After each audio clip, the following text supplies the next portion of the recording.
করলে নয়।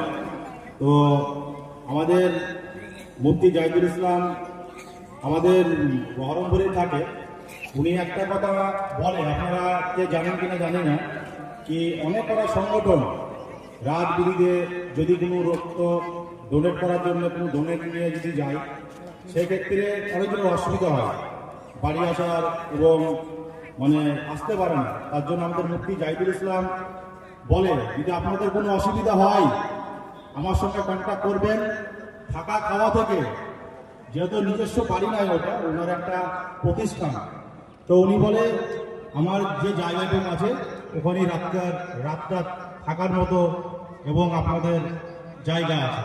তার জন্য এরকম মুফতি জাহিদুল ইসলাম এবং ওনার টিম সকলকে এবং এলাকাবাসীকে, আমাদের সামনে যারা দাঁড়িয়ে আছে অনেক সিনিয়র জুনিয়র অনেক বন্ধু, সকলকে আমাদের সংগঠনের পক্ষ থেকে, এখানে যে কটা সংগঠন এসছে আপনাদেরকে অসংখ্য ধন্যবাদ এবং ভালোবাসা। ভালো থাকবেন, সুস্থ থাকবেন এরকম, আর রুকুনপুর ওয়েলফেয়ার সোসাইটির পাশে থাকবেন সব সময় ইনশাআল্লাহ। কথা দেন, থাকবেন তো? একটু আওয়াজ দেন, থাকবেন। অসংখ্য ধন্যবাদ, ভালো থাকবেন, সুস্থ থাকবেন।